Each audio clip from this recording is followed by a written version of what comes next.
Selamat datang semuanya. Hari ini kita akan memulai diskusi yang mendalam mengenai pertanyaan, apakah bisa menjadi ateis tanpa masyab? Kita akan menelusuri topik ini tidak hanya dari satu sudut pandang, melainkan melalui kerangka historis, filosofis, dan sosiologis untuk memahami nuansa keyakinan dan struktur pemikiran di era modern. Memasuki inti pembahasan, mari kita samakan persepsi mengenai dua istilah fundamental ini. Pertama, ateisme sebagai posisi ketidakpercayaan. Kedua, masyab sebagai sistem pemikiran terstruktur. Slide ini mengajak kita membedah apakah posisi personal memerlukan kerangka filosofis yang kaku. Mari kita telusuri akar historisnya. Ateisme bukanlah fenomena baru yang muncul tiba-tiba di era modern. Di sebelah kiri, kita melihat lini masa dari skeptisisme Yunani kuno bersama tokoh seperti Epicurus, berlanjut ke pencerahan Eropa, hingga materialisme abad ke-19.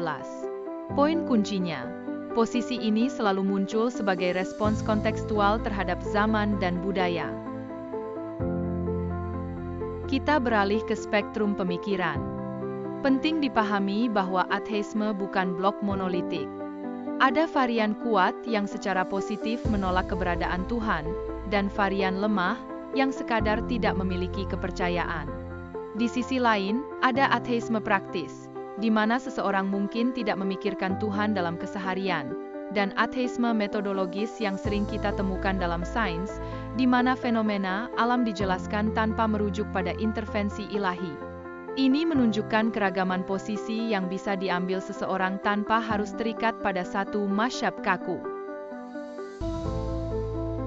Memasuki inti diskusi filosofis, kita menimbang dua posisi, mengikuti masyab atau menempuh jalur independen.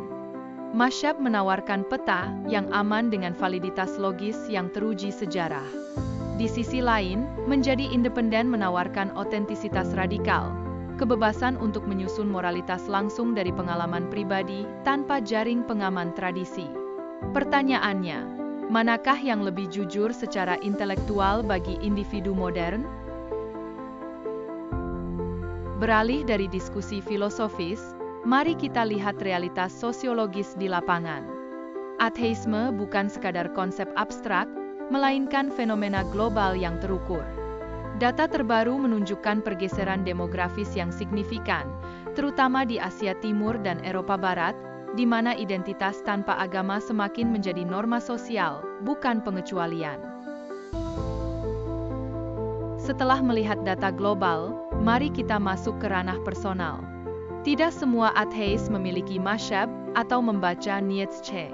Kita perlu membedakan antara ateisme organik, yang tumbuh alami dari pengalaman hidup, dan ateisme sistematis yang berbasis studi akademis. Keduanya valid, namun menempuh jalan berbeda menuju ketidakpercayaan. Masuk ke ranah praktik, kita temukan keragaman. Dari humanis yang etis, eksistensialis yang bebas, hingga agnostik. Tanpa masyab tunggal, ateisme menjadi spektrum personal yang kaya warna, bukan dogma kaku.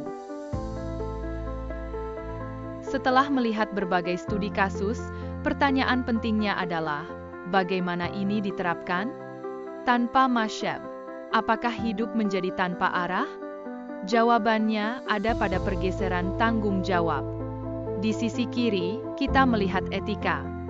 Tanpa dogma, moralitas justru menjadi tanggung jawab penuh individu yang berbasis pada empati dan rasionalitas, bukan sekadar kepatuhan. Di sisi kanan, komunitas dan makna tidak lagi diberikan, given, tapi dibangun, constructed.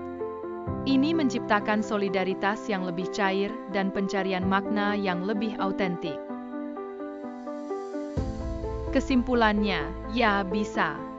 Ateisme adalah posisi dasar keyakinan, sementara masyab adalah kerangka tambahan yang opsional. Mari kita diskusikan pandangan Anda.